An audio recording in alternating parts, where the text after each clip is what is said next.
Today on Gamer's Couch. Kanagawa. Bonjour. I hope I didn't butcher that too much. Kanagawa. No? It has a G. Yeah, no. Canada. Canada. Hello and welcome to Gamer's Couch. The two idiots, Daniel and Sarah, are back again to talk about board games today. It's a lovely game that we picked up at Spiel last year called Kanagawa.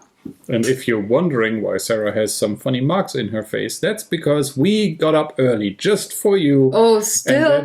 I tried to... And that's still the mark of a good night's sleep on her cushion. I tried to get them out. I stood in the bathroom rubbing like crazy.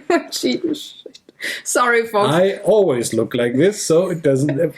You would never know if I just got up or if. Give me 5 years. I will have enough wrinkles so that think you can hide it. Yeah, it's like you don't know if it's the cushion wrinkle or not.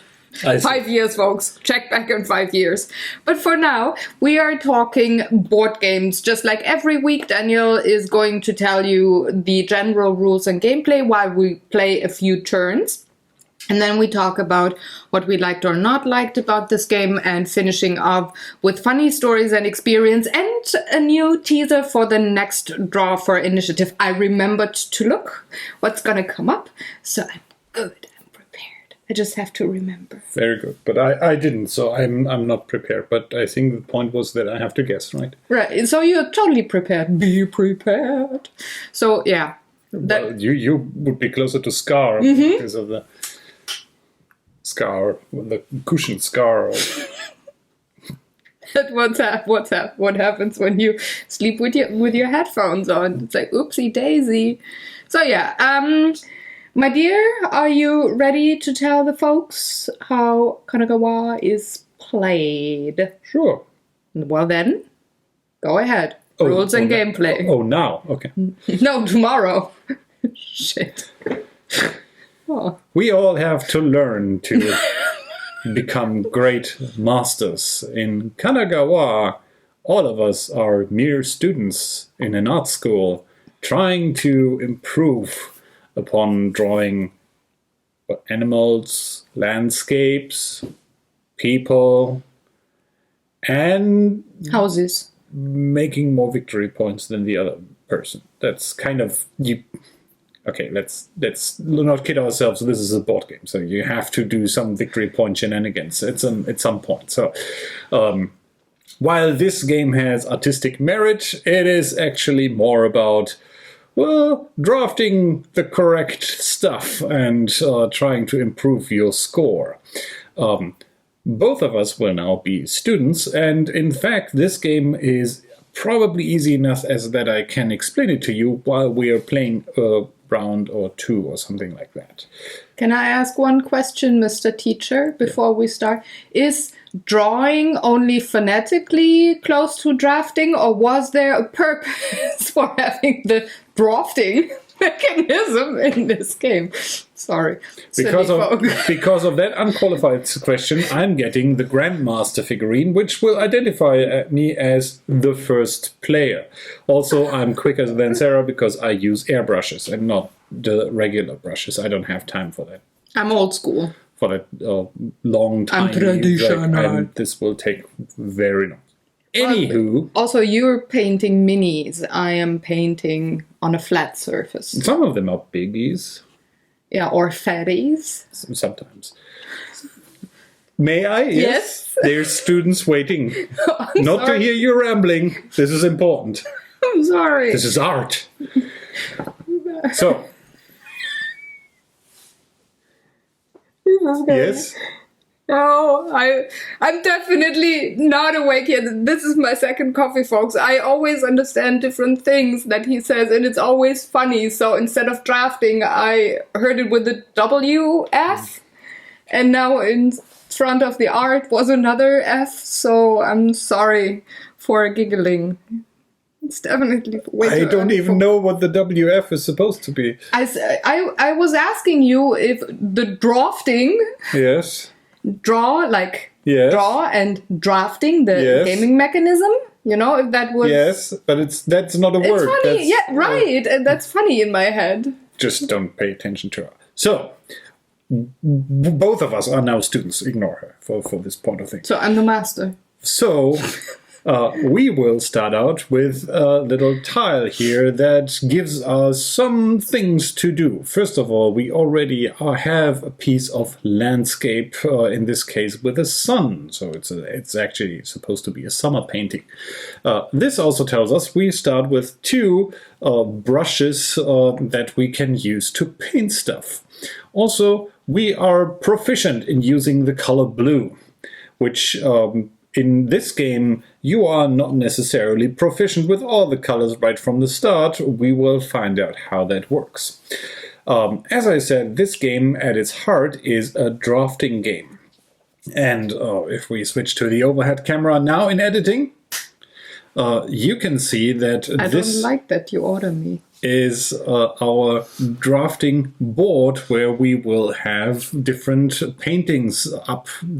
Well, supposedly the manual says we are in school and learning how to paint them. So essentially you could consider this Matt as the master who is teaching us stuff. Since we are playing with 2 players, we will only need the first 2 rows, which immediately tells you that this game is for 2 up to 4 players. Oops, sorry. Where for each of these columns you will have 1 player. So let's get started. At first I will put up some, well, basic paintings, and if I put them in the correct order, then this might be more useful.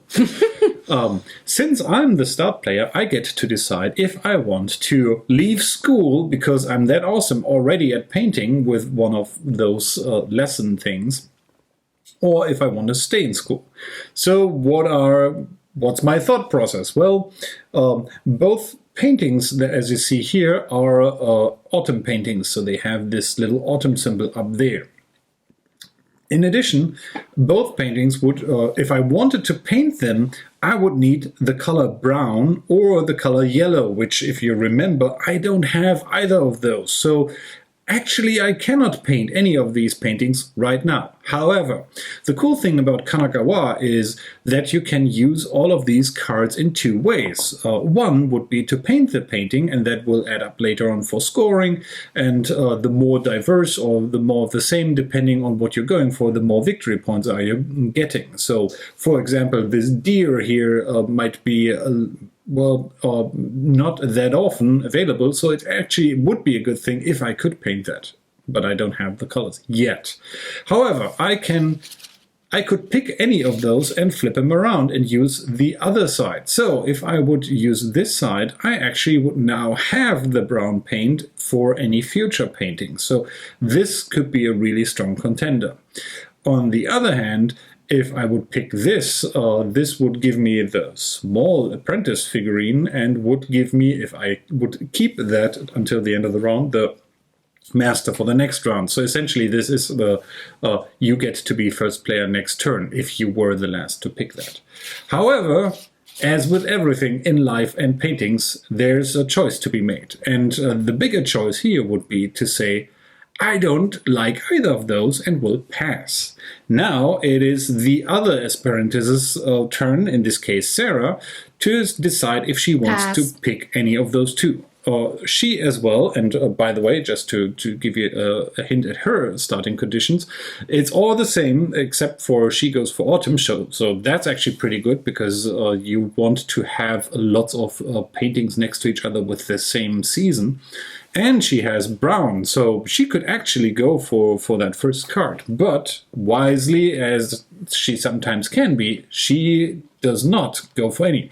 So what happens now is we will reveal another row. That was a backwards compliment. Another row of cards. And again, since I'm the starting player, I get to decide what I want to do. There's some new stuff in here. Actually, we've seen this symbol too. These are worth victory points, and obviously if they're crossed through, they are worth negative victory points at the end of the game. What else do we have here? Well, the storm cloud counts as a wild card season. So actually, if I could draw this, this would allow me to place it anywhere and treat it as any kind of season that I want to. This hand symbol allows me to keep one of these cards through rounds, and we'll get to that in a second because we're close to being done.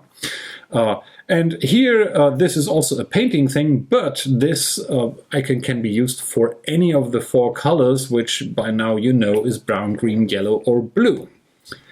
I will still say I pass. Ditto. Because, and here's my reasoning for that, while some of these are really tempting, I actually want to have 3 cards at my disposal to do something with that. And here I'm hoping that Sarah will do the same. Later in the game, it actually might be very much beneficial to you to go for a specific card just to complete your scoring and not go for the wide majority of cards. So here we are again. I could now go for this column or this column. This here gives me an additional Brush pot, yes, there's the word I was missing. This icon you've seen from here, and that makes more sense once I have laid out a couple of cards. But essentially, to draw pictures, you will put the brushes on these icons, but as long as there's a brush on there, you cannot use that icon. So you use these things to move them to another icon, and that's how you will later select what kind of colors you have. It makes more sense once I'm doing that. Let me arrange my atelier here so that you can see that. I think I will go with this with the first column and pick these 3. So for all of these, I now have to play them technically. So you have to put down all the cards that you got, and you can decide. However, if you want to put them down like this, you need the color and need to put a brush on a color to paint this thing. Since I don't have any brown, I cannot do that. So let's start by actually attaching this card like so. And now I have blue and brown as colors. Next up, I'm gonna to decide what I'm doing here. So this I also cannot paint because this is green, and I will add this to here. So now not only do I have the colors blue and brown, but I can also move my brush 2 times.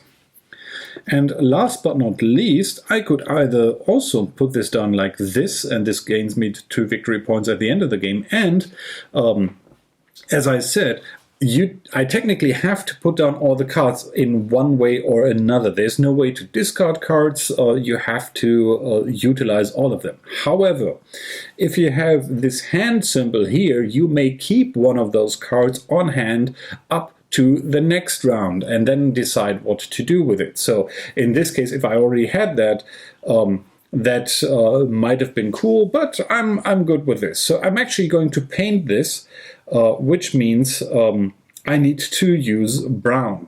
Since we both start with 2 brushes, I will place one of my brushes on the brown color, and that is enough to activate this thing. And that's the turn. I see Sarah did something similar. She painted brown and placed her brush there. She got an additional brush from the bank, and she will get the first player marker this turn. Now, to avoid a little bit of confusion, these unplaced brushes stay in your resources until you want to spend them. So next turn, I have actually the possibility to either place this brush on blue, which actually wouldn't be great, or use my move them around brushes to move this guy in between the blue and the brown one. The reason I don't probably want to place this guy here would be because then I cannot actually activate any of my colors anymore. So it's your turn for first player. Pass. Sarah is going to pass. It's probably worth now talking a little bit about the icons that are also on these paintings. So far, we only picked up just, landscape paintings, which just have some background and the season icon up here. However, on here, we have trees or houses. These actually do correspond with these achievement markers, if you may want to call them. So these, first of all, you can only have one of each color. So at some point you have to decide when you want to cash in. For red, you get it. Can you move the red one down? It's slightly out of frame. I didn't see that at the beginning. Just put it over the purple. That's all right. You're gonna move your studio. Like this? Yeah. Okay. Yeah, So it's in frame. So for red, if you have, in this case, 2 paintings with 2 different guys on them, you can claim this for 3 victory points. Or you can wait until you have 3 different guys and claim this for 4, and also get one of these storm markers, which I'll talk about in a hot minute.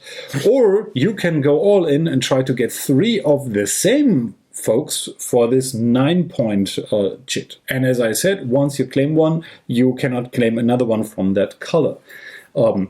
Here we have paintings with 2 of the same color, or 3 of the same color, or 4 of the same color. Here we have paintings with 2 different houses, 3 different houses, 4 different houses. Here we have paintings with 3, 4, or 5 trees in them. As you can see, there's already 2 in here, which makes this interesting. Here you get points if you were able to draw the specific combination of animals that are depicted on here. So I think that's a boar and a deer, and that's a bird and a crane. A crane and I think it's a butterfly, the middle one. Yeah, butterfly or a moth. And as you can also see, some of these give you additional bonuses. So if I would claim this, I actually get another brush. Or if I claim this, at this point I would get the small apprentice figurine, potentially giving me the first player next turn. Sorry. And then we have these here, and these can be claimed if you have... actually, I can do that already. So I have...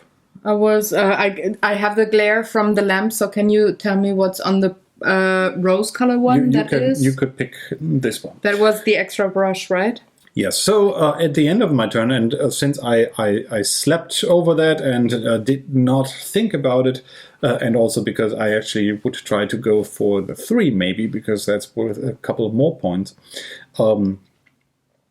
I could have picked that, and that gains me 1 victory point, and I would have been first player for this turn, because I would have gained this after Sarah, and then could have... and then I would have gained the rose-colored, and I would have gained it back. So yes, let's just distribute the 2. And actually, you would have gained yours first, because you were starting...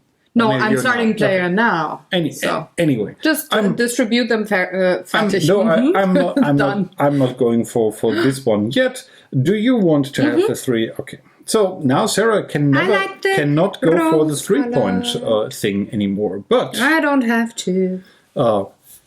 We are here now in the next round. So Sarah passed. I will pass as well. I'm the player. Take your lovely fingers away. You can do that when you're starting players. There's a lot of blue.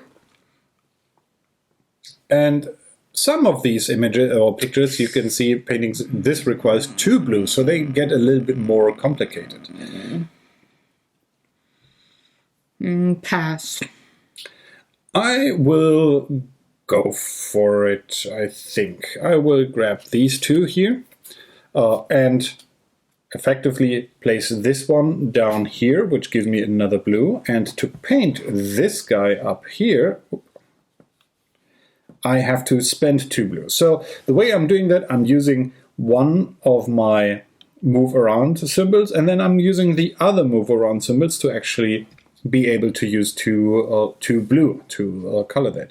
Now I still have mine here in reserve, and I will just keep him there because who knows for what it may be worth. I'm of course taking all the 3 cards. Why should I stop? And yes. I'm going to take the full column. Of course. In a 2-player game, this is clearly apparent. I think we have seldomly seen it that someone just checks out with the first card unless it's really, really good. So you typically would play down to the last card or second to last card and then check out. If you're playing with more players, it is sometimes more tempting than, again, as you already may be able to tell, it is generally beneficial to pick up as many cards as possible to gain more colors, to gain more actions, more brushes, and so on. I'm done. I painted the 2 trees. How many trees do I need to have? 3, right? 3, yes. Yeah, this is glare. It's like, I'm not the very cuddly person this morning. I just have a glare. We'll do. I'm still starting playing. Yes, we'll do another quick round, and then I'll tell you about how this game ends and how scoring then works. So, do you want to pick any of those?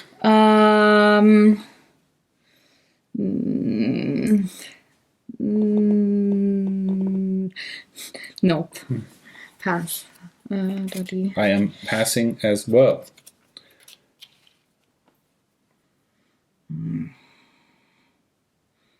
This is inconvenient, folks. Pass. I will pass too. Give me a good card. Give me a good card. And these are the persons we haven't seen yet, so this is one of the travelers we can. I'm gonna take the portraits. This column here. That is actually quite nice. So I'm taking this, and after didn't do it out of nicety. After we have arranged our whatever we want to do. So let's see what can I do with this? I think I want to paint this guy here, which gives me a second house. I have to use one of my move your whatever guys over here. And I could not paint either of those green ones. However, I can do this. So I'm putting this guy down, which gives me a green, and then I put this guy here, and I have to use my second thing to paint green. I still have one of my brushes left, but that's how it goes sometimes. So the game ends once we run through this stack of cards, and everybody has painted a lot of stuff, claimed tokens. Actually, before ending this round, I would now claim the 2 different houses.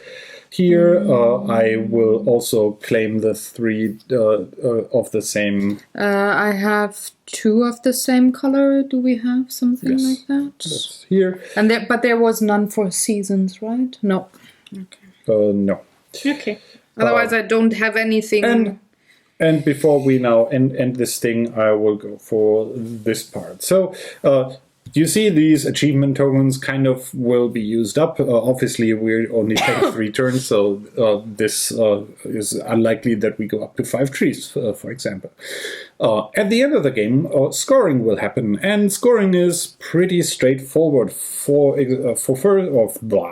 off, every of these rose icons or flower icons is worth 1 victory point. I got 1. I got 2, 1 here and 1 there. Then, obviously, these are worth whatever the token on here says. So I have 9 in total so far, 2 here plus these 7. 4. And last but not least, we will score the longest seasonal streak, where I did not so hot. I didn't do well at all. You did even better. Look. Actually, it would have. I totally screwed that up. It would have been better for me to switch these 2 because I got a. So just for purposes of the example, I will do that so you get a better idea of how this works. Now what you're looking for is going for the longest streak of seasons of the same type. Sarah, unfortunately, has literally a seasonal change every time. I have, it looks the same for me, but these storm clouds, as I said, count as a wild card. So I could technically say this is spring, this is spring, this is spring.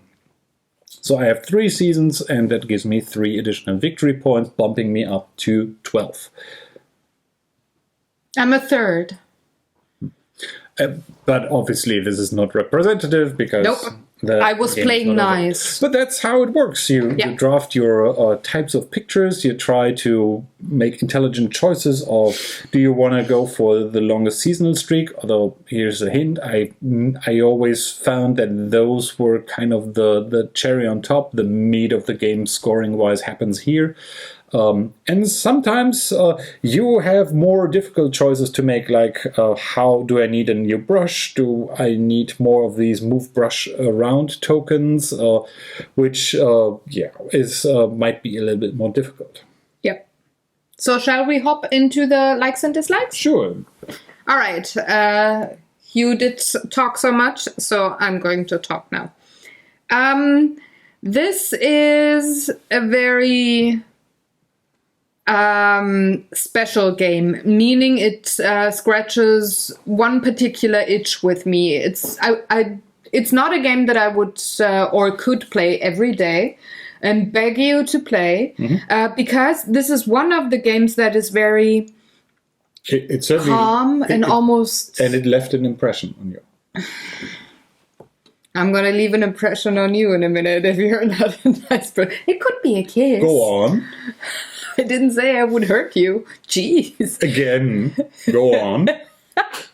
Anyway, this is a very calm game, meaning there's not a lot of talk between players at the table. There's not a lot of quick action going on. It's a lot of... I was about to say, I wouldn't call it calm if people are sitting at the table brooding. It's like...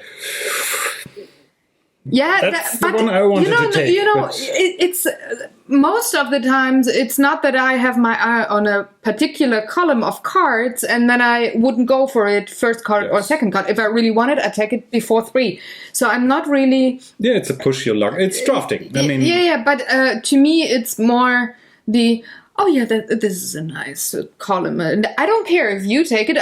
Another one would maybe fit for me as well. Maybe not 150% as good as the first one, but well enough. And you're never stuck. You can always do something with it. So it's never the, I wanted to take this kind of a card, but it's more like, kind of, that sounds so weird, but almost kind of zen. And looking at the artwork and the... I mean, yeah, the game forces you to keep a state of zen because otherwise you... Yeah, so I cannot play that type of game every day because sometimes I really just want to have the adrenaline and shoot you in the blunderfuss. But if I'm in one of those moods where I say, I want to play something calm, maybe chat with you about other things, but do something with your hands, or we want to listen to a podcast, but play something with it, where there's hardly any communication between the two of us, so we can listen to something or watch something or talk about something else. This is the game for it. It's very, like I said, very calm. But when we have it on the table, I like it a lot because then it almost scratches the itch of a jigsaw puzzle with me or building Lego, but it's a board game. You don't have to have a huge amount of hours to make a jigsaw puzzle of 10,000 pieces. You could play Kanagawa.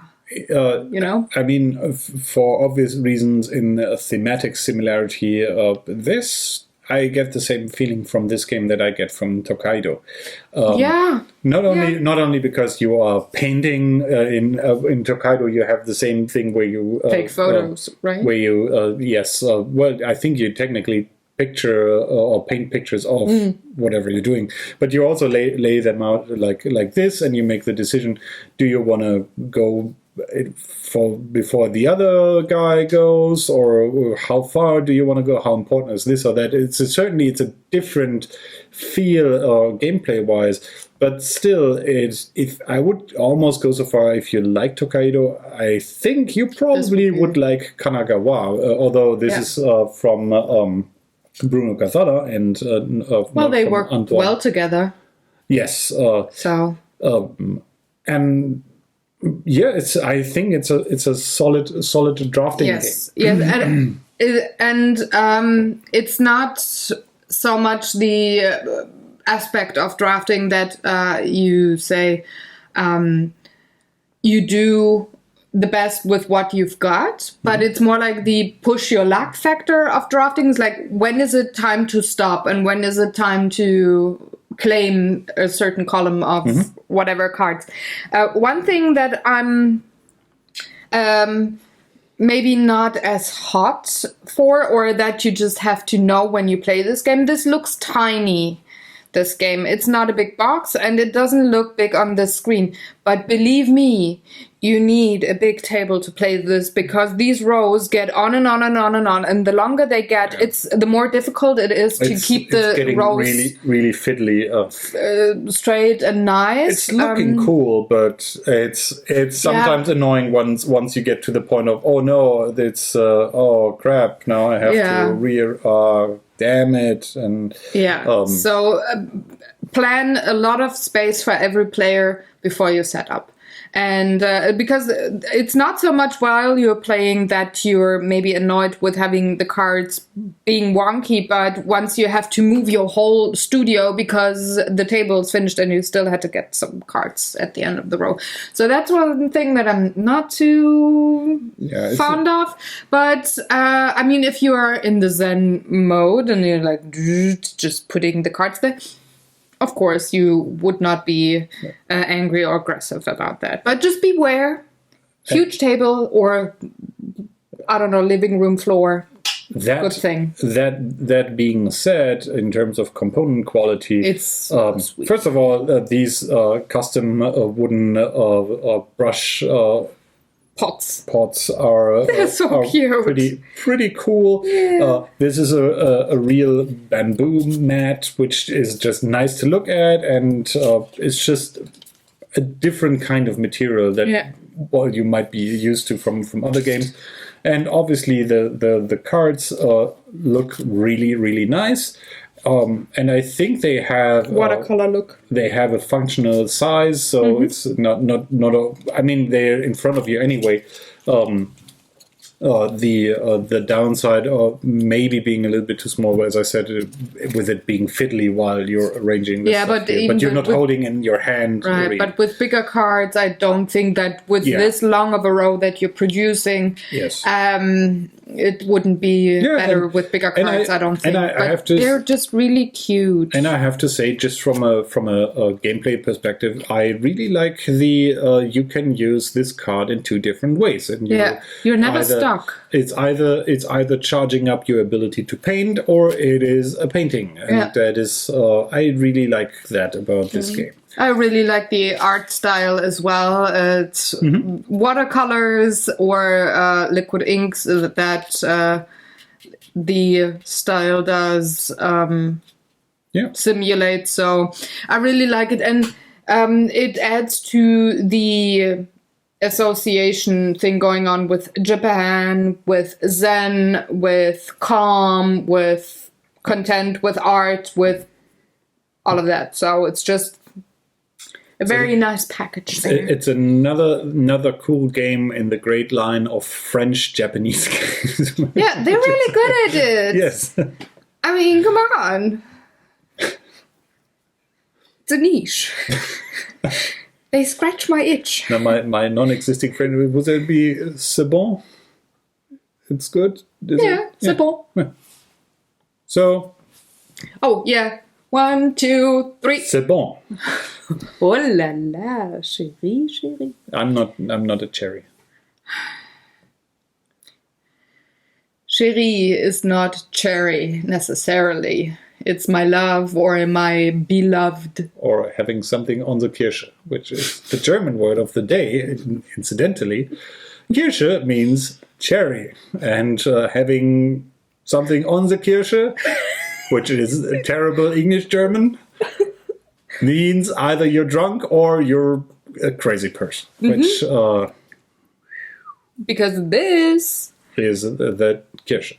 Pumpkin, right? No? Anyway, so let's move into the last section, funny stories, experiences. We played this with 2 and 4 players, if I remember correctly. I think we also played this with 3. We didn't play it with my mom yet, so I don't know whom we... I think we played this with Tina. I know that we played it with Tina and Valentin together on Sunday. On a Sunday, not this Sunday. I was in such but I don't remember if you played with 3. I was, while going full Zenyatta, I have no recollection of what's going on. I was just in a state of peacefulness and not paying attention to anything. Really, maybe you could say I was sleeping at the table, but I wasn't. He would have been kicked. I would have not won otherwise. But we played it with the full set of players first time around, which was a bit wild, I have to say. Usually, I'm so used to the 2 of us testing a game first and getting the rules right and asking, getting the answers to any questions that come up in the first game. But we didn't do it with that game for whatever reason. We felt really... It's also maybe deceiving because the box is so small, but it is actually a quite simple game. I mean, you've seen the rules while we just played 2 or 3 rounds, and the manual is pretty detailed for what is going on at the table. Usually, we don't have to look up any kind of a question or symbol once we bring a game to the table because we played it before. But this time, we felt, I don't know, hot, wild, and young or something. Said we're going to bring it to the gaming group right away. Yeah, it's difficult owning a game that revolves about art and is Japan Japanese themed. Not a certain friend asking, "Can we play it? Can we play it?" Not at least 2 certain people at the table being, "Can we play it? Can we play it?" Because they're both... Well, for me, it's not the combo. For me, it's art. For Tina, it's the combo of art in both Japan. Both are art snobs. I'm not a snob. I'm a lover of art. I produce art daily. In the form of me breathing and existing. Anyway, now it was just a bit wild on the first game, I remember. I liked it a lot. We all liked it a lot, and we enjoyed that game together. But the thought of, okay, am I going to paint this painting or am I going to use it for the lower row? That part was a bit... can I do that? Should I do that? Is that worth something? Is that... All those questions, they come up in the first... No, but it's just... That thought that you would usually play in a routine way, or you kind of have a plan, not with me. First game is like, oh, this looks nice there. Put that card in there. And the way to move the pots around, I didn't grasp that perfectly first game. I played to my disadvantage actually, but anyway, it was just... I had that in my mind. I remember that because we rarely do that we bring a game to the big table before testing it. But the other game that I remember was just the 2 of us, and that was where we usually, you cannot see it on camera, but this where I'm sitting is Daniel's place at the table, and I'm on the smaller side of the table, in the head of the table, because I'm head of the family. Anyway, so we sit next to each other across the corner. Is this how whatever. So that was the game that we were moving constantly and not having set each other's studios up opposite each other, which would have been smart. But we were constantly interfering. Running interference. Don't go into my studio with your cards. So these were the 2 things I remember. We were not expecting it to go that long. But we should have, because, well, maybe not, because we used the same stack up with 4 players, and now we had to use the same amount of cards for 2 players. So we maybe expect to have a smaller studio. So, yeah, that's fair. But it was a lot of fun. So that is Kanagawa, published by Yellow. It is for small humans aged 10 years and older. You don't really need to be able to read, actually, to play this game, because as you've seen, it's all symbols, iconography, and that works out pretty well. I have to admit, at some points, I'm getting a little bit tired of icons. I know that it's really beneficial for translation, where they don't have to translate it, but sometimes they get so obscure that you're like, what does this mean again? And here it is very straightforward. It's very intuitive. And if you ever forget all of them, they're on here, and these are all of the things or icons you actually have to remember. As I already said, made by Bruno Cathala, and I forgot the name of I think that's the artist, Charles Chevalier. Yep. Who did, as we also already said, awesome an incredible job. Really. On that. And this is supposed to go for up to 45 minutes, which I think is fair. The good thing with this game is, yes, there's a little bit of extra padding in terms of times the more players you have, but since everybody is kind of doing the draft at the same time, it's not that bad. And once someone takes his cards, he or she is kind of busy with what do I want to do with those cards, so that the rest can just continue going on. Question, you said that only small humans can play this, so you cannot play this? You're a tall person. And I said small humans starting at the age of 10. Yeah, but small persons like me in the early 30s, they can play, but you're tall. Yes, tall persons can also play this. Oh, okay. No rule broken. Now let's talk a little bit more about art, specifically future art, or the unknown future art. Well, you don't know it. I know it. The art that still has to be drawn for initiative. But no, it's already drawn. Shh. That's the secret. They don't know. No, they know, because we always make fun of it in the voiceovers, Kina and I. So they know how long before we produce those episodes. Don't take the magic away. So the magic is that we still remember what painting's gonna come up. Me and my brain. That's the royal we. Or not. But let's see if I can guess what's the next one. So this game is available in, I know of 2 versions. One of them, we just painted Space Alert. One of them being an RPG. Was my attempt to pitch the last episode. I know. If someone missed it. Thank you. One of them being an RPG, and one of them being a card game. So there might be more versions of that game available, but I just know of the 2 from the top of my head. You were roaming around countrysides and have 1 or 2 questy adventures. I know. Not Avengers. Which one? It is Shadowrun Crossfire, the card game based on the very popular and really cool Shadowrun cyberpunk magic-y kind of franchise that I grew up with and really like. I'm really appreciating the... Honey, I'm going to cut that part into a future episode. Probably season 6.